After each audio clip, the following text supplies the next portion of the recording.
So a couple of years ago, Allon Raiz, despairing about the state of the education system, decided to put his money where his brain was and to change the tone around education, to change the narrative, the story around education.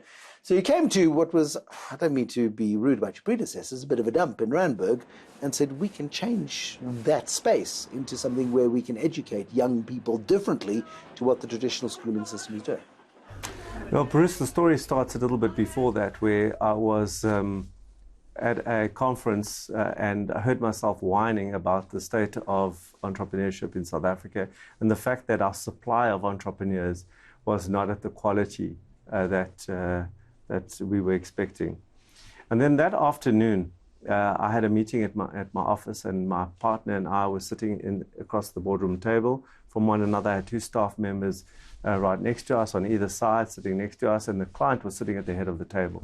And as the client was speaking, I turned to my partner and I would go like this, which means, did you hear that? And he would. So does that mean that's opportunity, or yes. He's talking rubbish? No, that's opportunity. Did you hear that? And then he would lift his eyebrows and go, I got that. Now you know the code for Raizcorp. If you have a meeting with Allon Raiz, watch the eyebrows. Most important, it's the tell. And then about 10 minutes later, same thing happened. At the end of the meeting, we were both incredibly excited, and my two staff members were trying to work out why we were so excited. And that started a whole thing in my mind about what was different about the same information. All four of us were exposed to the same data, yet two of us saw opportunity and two of us didn't. So what was that about? And the combination of these two events on the same day said, well, it has to be the fact that we were marinated differently to see opportunity. Basically, our education was different, not just in school, but also at home, that we saw and heard opportunity very differently to other people. And that started the journey to say, well, if I'm not going to whine about this, I'm not going to fight government about this, I'm just going to go and do it quietly by myself. And so then we went to look for schools. First of all, I tried to understand the industry, and 2 years later we found Radley here in Randburg. Was it always Radley? Have you rebranded it Radley? No, it was always Radley. And in fact, how I heard about it was actually a very successful entrepreneur who phoned me up and said, I heard you looking for a school. Why don't you look at Radley? It was my school, and it was incredibly entrepreneurial. And like most of the kids that came out of the school were entrepreneurial. I don't know what it is about it, but it was very good in my day. But it needs some TLC right now. So we started a journey to purchase the school, which we did, and then put a huge amount of investment into the school, not just in terms of the look and feel, but the curriculum, the teachers.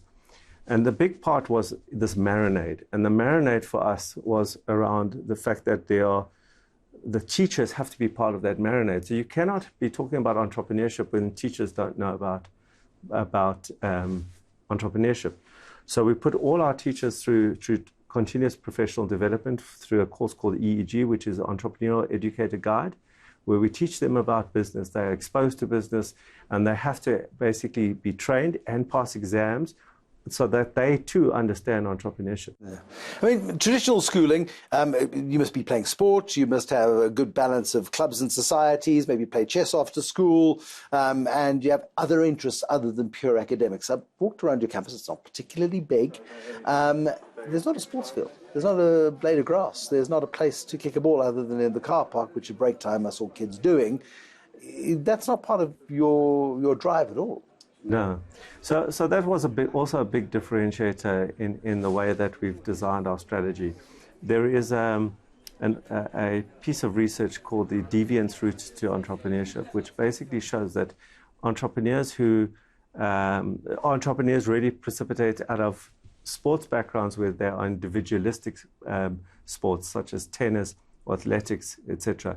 Team sports, which is a big part of South African culture, actually has got a negative effect on whether you'll become an entrepreneur or not. But we're taught, I mean, business schools will tell you that the world is about collaboration. So when you do your MBA research projects, you do them together, you collaborate. This one's got this skill, this one's got this skill. And it feels very nicely into the corporate environment where everybody knows their place and everybody does their job. Nobody dares tread into marketing if they're in finance or whatever the case might be.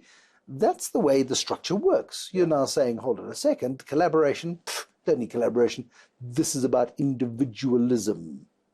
Yeah, the way you say it, you make it sound really bad. But entrepreneurship, in essence, is about the individual.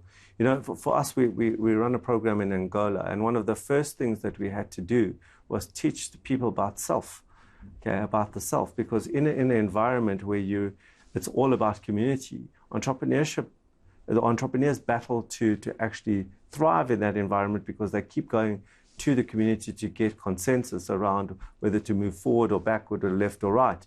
So individualism is one of the core success factors of an entrepreneur. It's about me, my family, my success, my future. It sounds very selfish, but it's a very important But part great innovations of our time haven't been started by consensus. Have they? I mean, Jobs and Apple, he was a dictator. He was a tough guy to work for. If you look at the Discovery Dream, it wasn't guys sitting around a table. Adrian Gore went with an idea to some funders, to the First Rand Group, and said, well, R&B at the time, and said, I've got this idea. It's my idea. I need to grow this business. Brian Joffrey with Bidvest. Same sort of idea. Individuals with strong personalities, and those are the people who actually change the world and do the startups. Yeah, and so I wouldn't go as far as to say this is not about collaboration. To me, it's about the fact that the construct of the team is know your place and know your role. And that works very well in a rugby team, in a soccer team, and in a corporate. But entrepreneurs are by definition looking at the world differently and saying, well, I don't care what happened before. I don't care what you said. We rebel against the status quo and find gaps in it and create opportunity out of that. So by teaching kids to be individualistic and have different perspectives, I think, well, I strongly know that is the only way that we're going to create real entrepreneurs that can scale. And traditional South African education system doesn't do that. Everybody, it's kumbaya, sit around the campfire, collaborate, work together. It's lovely, and it's the way that most of us have been brought up. But in a 21st century world where jobs aren't what they used to be, careers aren't what they used to be, and where we have so many problems, countless problems that can be solved by bright people with access to capital and bright ideas and the capability to implement those ideas, well, that's the solution South Africa needs right now. Why is it so blimmin' hard to start a business in South Africa? And if you fail, why are you cast onto the scrap heap, where in other parts of the world, failure is not encouraged, but it's not discouraged either? More with Allon Raiz in a moment.